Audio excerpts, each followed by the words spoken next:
வணக்கம் நேயர்களே, இன்றைய தினம் நாம் எடுத்துக்கொண்டிருக்கூடிய தலைப்பு வாட்ஸ்அப் மற்றும் டெலகிராம்ல பார்த்தோம்னாக்க ஸ்டாக் மார்க்கெட் ஸ்கேம் நடந்து கொண்டிருக்கிறது. ஸோ அதனால இதுல நீங்க எப்படி விஜிலண்டா இருக்கணும், அப்புறம் என்னெல்லாம் ப்ரிகாஷன் ஸ்டெப்ஸ் எடுக்கணும் அப்படிங்கறத பத்தி தான் இன்னைக்கு பேச போறோம். பங்குச்சந்தை பார்த்தோம்னாக்க ஒரு புதிய உச்சங்களை தொட்டு கொண்டிருக்கிறது. அது போல இண்டிவிஜுவல் ஸ்டாக்ஸ்லாம் பிரேக்கிங் ஆல் ரெக்கார்ட்ஸ். ஸோ இந்த மாதிரி இருக்கும் பொழுது நிறைய பேர் உள்ளுக்குள்ள பங்குச்சந்தையில் இன்ட்ரெஸ்ட் எடுத்து வராங்க. ஸோ அதில் பார்த்தீங்கன்னாக்க நிறைய பேருக்கு அன்பார்ச்சுனேட்லி இந்த வேர்ட் ஸ்டாக்ஸ் பார்த்தீங்கன்னா அது அந்த ஸ்கேமோடையே இணைஞ்சிருக்கிற மாதிரி இருக்குங்க. ஏன்னா கிட்டத்தட்ட 8 கோடி மக்கள் உள்ள வந்திருக்காங்க இல்லையா. இதுல சில மக்களுக்கு இதனுடைய உள்ளுக்குள்ள இருக்கக்கூடிய ப்ரிகாஷனரி ஸ்டெப்ஸ் என்ன பண்ணணும்னு தெரியாது. ஸோ அதனால அவங்க மெயினா இந்த ஸ்கேம் பண்ணக்கூடிய உங்களுடைய மெயின் டார்கெட்டே ஸோ நியூ இன்வெஸ்டர்ஸ் தான். ஸோ அவங்கள ஃபெமிலியாரிட்டி கம்மியா இருக்கும். முதல்லாம் பாத்தீங்கன்னா பங்குச்சந்தையில 1986 மக்கள் ஐபிஓக்கு தான் வருவாங்க. ஒரு 4-5 வருஷம் ஐபிஓல இன்வெஸ்ட் பண்ணுவாங்க. அதுக்கப்புறம் ஸ்டாக்ஸை வாங்கி வச்சுட்டு 5 வருஷம் கழிச்சு 10 வருஷம் கழிச்சு தான் விற்பாங்க. ஆனா இன்னைக்கு எல்லாமே மாறி போயிடுச்சு. எல்லாமே என்ன சொல்றது, பட்டனை தட்டினா உடனே பை, பட்டனை தட்டினா உடனே செல்லு. ஸோ வச்சுக்கணுங்கிற அந்த ஒரு இன்டென்ஷனே, அதாவது ஒரு குரோத் கிரியேஷன்ங்கிறது ரொம்ப கம்மியாகி உள்ளது. ஸோ அன்னன்னைக்கு என்ன கிடைக்கும் அப்படிங்கிற பொழுதுதான் நிறைய என்ன ஆகுதுன்னா இந்த ஸ்கேமர்ஸ் ஒரு வாட்ஸ்அப்லயும் டெலிகிராம்லயும் ஒரு பிளாட்ஃபார்மை கிரியேட் பண்ணி அதுல நிறைய இன்வெஸ்டரை எக்ஸ்ப்ளாய்ட் பண்றாங்க உள்ளுக்குள்ள. அது மாத்திரம் இல்லாமல் இதுல பாத்தீங்கன்னாக்க ஒரு ஒரு பெரிய ஒரு கம்பெனியோடைய ஒரு இன்புட்டையோ உள்ள ஒரு பெரிய ஆளுடைய இன்புட்டையோ அதுல போட்டு they are just making retail இன்வெஸ்டரை ஒரு ஏமாந்த புள்ளியாக ஆக்குகிறார்கள் என்றே சொல்லலாம். இந்த மாதிரியான ஒரு வல்லுநரிலிருந்து நீங்க உங்களை ப்ரொடெக்ட் பண்ணுவதற்கு என்னெல்லாம் ஸ்டெப்ஸ் எடுக்கணும் அப்படின்னு பார்க்கும் பொழுது இது எப்படி முதல்ல ஒர்க் பண்றது அப்படின்னு பாத்தீங்கன்னாக்க, பிகாஸ் எங்கிட்டயே ஒரு கேஸ் ஸ்டடி வந்தது. அதை தவிர ரீசெண்டா ஒரு கேஸ் ஸ்டடி புனால படிச்சதை இப்ப நான் உங்களோட டிஸ்கஸ் பண்ணிக்கிறேன். இங்க லோக்கலா வந்த கேஸ் ஸ்டடி 45 வயசு ஒரு software engineer from US return to India. So he just கிட்டத்தட்ட 72 லட்சம் ரூபாய் இதை மாதிரி இந்த ஸ்கேம்ல போய் மாட்டிருக்காங்க. ஸோ 61 வயசு ரிட்டையர்டு பினான்சியல் ப்ரொஃபஷனலே பாத்தீங்கன்னாக்க புனால இந்த விக்டீம்ல போய் மாட்டிருக்காங்க. இவங்க எல்லாருமே மாட்டுறது அந்த சேம் ஸ்டைல தான் மாட்டிருக்காங்க. என்னன்னா அந்த ஸ்கேமர் அவரை ஒரு உமனா போஸ்ட் பண்ணிக்கிறான். அந்த சீனியர் சிட்டிசன்ல வாட்ஸ்அப்ல அவங்களோட டிஸ்கஸ் பண்ண வேண்டியது ஒரு லிக்விடிட்டி இன்வெஸ்ட்மெண்ட் ஆப்பர்ச்சுனிட்டின்னு சொல்லிட்டு ஈக்விட்டி மார்க்கெட்ல அது மாதிரி நிறைய ஒரு ஃபேக் மொபைல் ஆப்ல ஒரு ரெப்யூட்டட் இன்வெஸ்ட்மெண்ட் ஃபர்முடைய நேமு அவங்கள பத்தியான இன்ஃபர்மேஷன்ஸ் கொடுத்துக்க வேண்டியது. அது மாதிரி அந்த வாட்ஸ்அப் குரூப்ல பாத்தீங்கன்னாக்க filled with individuals எல்லாமே அவனுடைய ஓனா.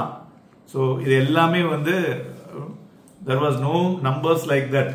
ஸோ அது மாதிரி உள்ளதை வச்சுக்கிட்டு ஒரு பெர்சிஸ்டன்ஸ் ஃபார் மந்த்துக்கு என்ன பண்றாங்கனாக்க ஒரு பெரிய ப்ராஃபிட் வரா மாதிரி காமிச்சு முதல்ல அவங்க 1 லட்சம் ரூபாய் போட வச்சு அவங்களுக்கு 3 லட்சம் ரூபாய் ப்ராஃபிட்டை கொடுத்துட்டு அதை பிறகு பாத்தீங்கன்னா அந்த விக்டிமை 1 கோடி ரூபாய் வரலையும் டிரான்சாக்ஷன் பண்ண வைக்கிறாங்க. ஸோ இது எல்லாமே கம்ப்ளீட்டா இதை என்ன சொல்லுவோம்னா ஒரு மாயை, இல்யூஷன். ஏன்னா நீங்க ஸ்டாக் மார்க்கெட்ல வாங்கினீங்கன்னா மக்களே தெரிஞ்சு கொள்ளுங்கள், நீங்க ஸ்டாக் மார்க்கெட்ல ஒரு ஷேரை வாங்கினா உங்களுக்கு உடனே SMS வரும், இமெயில் வரும், கான்ட்ராக்ட் நோட்டு மெயில் வரும். ஸோ அதனுடைய ரிஃப்ளெக்ட் உங்களுடைய டிமாட் அக்கௌண்ட்ல கிளீனா தெரியும். இது 3 இல்லைன்னா போகஸ்னு முதல்ல அது தெரிஞ்சுங்க. ஸோ இந்த விக்டிம் எப்படி என்ன ஆயிருக்குனாக்க அவர் சில அமௌண்ட்டை வித்ட்ரா பண்ணணும் அப்படின்னு சொல்லி கேட்ட பொழுது அவன் என்ன சொல்லியிருக்கான், வித்ட்ராலுக்கு நீ டாக்ஸ் பே பண்ணணும். எப்படி? ஸோ 60 லட்சம் ரூபாய் உனக்கு ப்ராஃபிட் இருக்கு, ஷார்ட் டேர்ம் ப்ராஃபிட், அதுக்கு ஒரு 15 லட்சம் ரூபாய் நீ பே பண்ணு அப்படின்னு சொல்லி கேட்ட உடனே தான் அவருக்கு ரியலைஸ் ஆயிருக்கு திஸ் இஸ் டோட்டலி ஃப்ராட் அப்படிங்கிற மாதிரி. தென் he has taken some incident of to go to the authorities. But இதுல அத்தாரிட்டிஸ் போனாலும் எல்லாமே நீங்க என்ன பண்றீங்க, அந்த இடத்துல I agree with your terms and condition போடுறதுனால எந்த அளவுக்கு சாதகமா அதுல இருந்து எடுக்க முடியும் அப்படிங்கிறது ஸோ யாருக்குமே தெரியாது. இது நீங்க எந்த ஒரு ரெகுலேட்டர்ல போய் கம்ப்ளைண்ட் பண்ணவும் முடியாது. Because they are no way connected with the regulatory.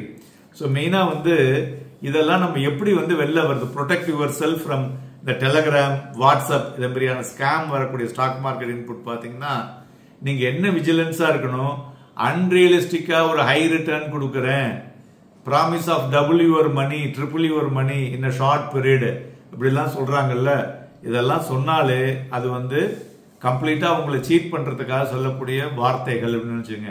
ஏன்னா பங்குச்சந்தைகள் வந்து 12% 17% CAGR தான் போயிட்டு இருக்கிற பொழுது அது மாதிரியான ஒரு ஹைலி குவிக்லி ரிட்டர்ன் வந்து it is like a scam. ஓகேயா? ரெண்டாவது அதே மாதிரி யாராவது ஒருத்தர் சொன்னாங்கன்னா அவங்களுடைய இன்புட்டை இப்போ வாட்ஸ்அப் குரூப்ல உங்களை அது மாதிரி போட்டிருக்காங்கன்னா நீங்க அவன்கிட்ட கேளுங்க, அந்த அட்மினுடைய ரெஜிஸ்ட்ரேஷன் நம்பரை வாங்குங்க, வாட்ஸ்அப் நம்பரை, அந்த நம்பரை செபிக்கு அனுப்புங்க. அவங்க கேளுங்க, செபியில வந்து நீங்க கேட்டீங்கன்னா உங்களுக்கு உடனே பதில் சொல்லுவான். ரீட்டைல் இன்வெஸ்டர்ஸ் தான் வந்து செபிக்கு வந்து ராஜா. ஸோ நீங்க வந்து எனக்கு இதை மாதிரி இந்த நம்பரு இவங்க வந்து செபியில ரிஜிஸ்டர் ஆயிருக்காங்களா, இதை மாதிரி வந்திருக்குன்னா அவன் அடுத்த நிமிஷம் உங்களுக்கு துப்பிடுவாங்க.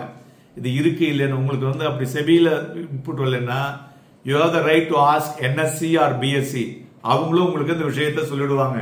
ஸோ அதனால இதை முதல்ல வந்து அதை வந்து நீங்க வந்து அவாய்ட் பண்ணலாம்.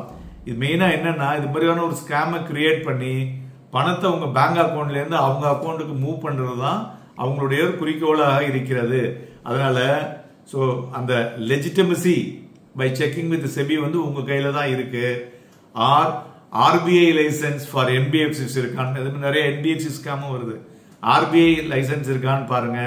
அதே மாதிரி நிறைய பேர் இந்த APK ஆப்ஸ்னு இருக்கும், அது வந்து not listed in the Google, அதை வந்து டவுன்லோட் பண்ணவே பண்ணாதீங்க. கூகுள் பிளே ஸ்டோர்லயும் இருக்காது, ஆப் ஸ்டோர்லயும் இருக்காது, அதை பண்ணாதீங்க. ஸோ அதனால இதை மாதிரியான ஒரு நிறைய பிரைஸ் கொடுக்குறோம், உங்களுக்கு லாட்டரி விழுந்திருக்கு, ஹை ரிட்டர்ன் இன்வெஸ்ட்மெண்ட்ஸ் அப்படின்னா இது எல்லாமே they are going to loot your money அப்படிங்கறத புரிஞ்சுக்கிட்டு உங்களுடைய protect your password and OTP and இதுக்கு தான் வந்து ரெகுலரா நீங்க வந்து ஒரு வெல்த் அட்வைசர், உங்களுக்கு வந்து இருக்கக்கூடிய ஒரு அட்வைசரோட கனெக்ட்ல இருக்க வேண்டும். அப்பொழுதுதான் உங்களுக்கு என்ன நடக்கிறதுங்கிறதும் தெரிஞ்சுக்க முடியும். ஸோ அதனால ஒரு விஜிலண்டா ப்ரிகாஷியஸா ப்ரொடெக்ட் யுவர் செல்ஃப், இதை மாதிரி போய் விக்டிமா ஆகாதீங்க. ஏன்னா அந்த இடத்துல தான் உங்க கிரீட் என்ன பண்றதுன்னா உங்களுக்கு கண்ணை மறைச்சு தேவையில்லாம போய் மாட்டுறீங்க. So again if you suspect a ஸ்கேம்னு உங்களுக்கு தெரிஞ்சதுன்னா அதை வந்து இம்மீடியட்டா ரிப்போர்ட் பண்ணுங்க. 3 மாசம் கழிச்சு எல்லாம் போய் ரிப்போர்ட் பண்ணீங்கன்னா ஒண்ணுமே வேலைக்காகாது. Report on to the immediate channels.